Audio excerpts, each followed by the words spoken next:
నమస్తే, welcome to SV6 news. నేను రాణి. Secunderabad cantonment board సాధారణ సమావేశం నిర్వహించారు. ఈ సమావేశంలో నామినేటెడ్ సభ్యురాలు భానుకారు అరుణ మల్లికార్జున్ ప్రజలకు సంబంధించిన పలు ముఖ్య అంశాలను లేవనెత్తారు.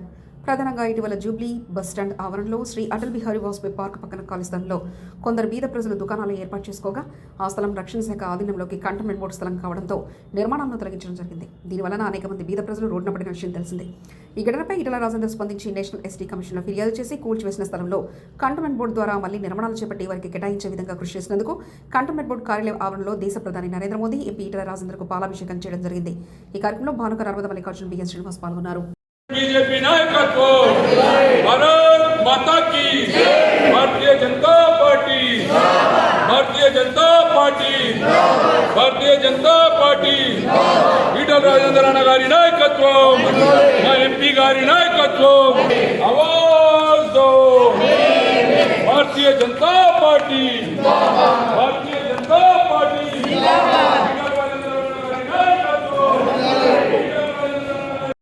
మళ్ళీ దీన్ని బట్టి మీ మీడియా మిత్రుల ద్వారా సోదరుల ద్వారా నేను ప్రజానీకానికి తెలియజేస్తున్నా ఏంటంటే బీజేపీ ఎల్లవేళల ప్రజల పక్షాన ఉంటుంది, ప్రజల గురించి పోరాడుతుంది. వీళ్ళందరికీ వచ్చినందుకు సగం కప్పు ఛాయ్ తాగిపిచ్చి కూర్చోబెట్టి వీళ్ళ సమస్య విని వీళ్ళ సమస్య పరిష్కారం చేసిన మా ఏకైక నాయకుడు, మా గొప్ప నాయకుడు మరి మా ఈటల రాజేందర్ అన్న గారు.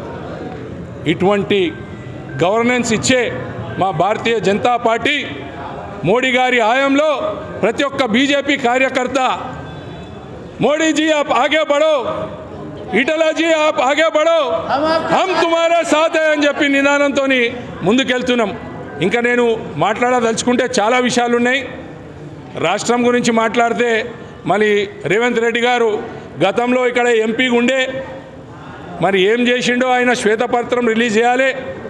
ఆయన డిఫెన్స్ కమిటీ మెంబర్ కూడా ఉండే, ఒక్క నయా పైసా అంటే ఒక్క నయా పైసా తీసుకొని రాలే. మరి అదే మా ఎంపీ ఈటల రాజేందర్ గారు ఉన్నారు.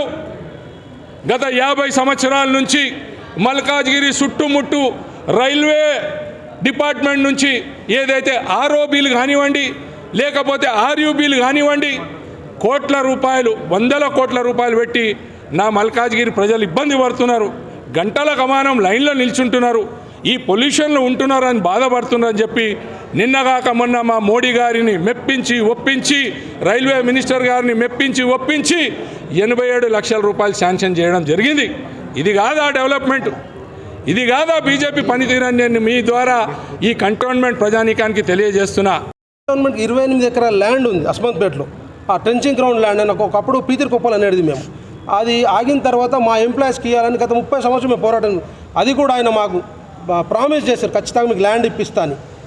ఇంకోటి మన డిఫెన్స్ సెక్రటరీ రాకేష్ మిత్తల్ గారు వచ్చినప్పుడు నేను మేడం ఉన్నాము అక్కడ, మన వాళ్ళందరూ ఉన్నారు. ఆ రోజు క్లియర్గా చెప్పిండు employees land, compassionate appointment, JBS, railway, ఏది బోయినపల్లి రైల్వే వాళ్ళకు అక్కడ ప్యాసేజ్ ఇవ్వాలని ప్రతి సమస్యను ఆయన ప్రజల కోసమే నిరంతరం పోరాటం చేస్తున్నటువంటి గొప్ప నాయకుని అనడము సముచితం అనిపించింది. కాబట్టి మీ ద్వారా వాళ్ళకి తెలియజేస్తుంది. Thank you. పని మాకు జరిగింది. ఈటల రాజేందర్ అన్నగారి నాయకత్వంతో సిఓ గారు కూడా మాకు మాట ఇచ్చాడు. మేము మీటింగ్ పెట్టి మీటింగ్లో పాస్ చేస్తా అని చెప్పాడు, ప్రామిస్ చేశాడు. అదేవిధంగా ఇది రాత్రి పగలు మేము ఈటల రాజేందర్ అన్న గారి ఇంటికి వెళ్ళి మేము ఎప్పుడు అడిగినా మేము తప్పకుండా వాళ్ళ బెడలోంచి నేను చేయిస్తాను అని చెప్పాడు ఆయన. అదే ప్రకారం ఈరోజు మాకు గత 30 సంవత్సరాల నుంచి జరగని న్యాయం మాకు జరిగింది. ఈటల రాజేందర్ గారికి భారతదేశంలోనే అతిపెద్ద నియోజకవర్గం మన మల్కాజ్గిరి కాన్స్టిట్యున్సీ. భారతదేశంలోనే ఈటల రాజేందర్ అన్నకు ఉన్న బల్స్ ఏ ఎంపీ గారికి లేదని నేను ఈ మీడియా ముఖంగా నేను చెప్తున్నా.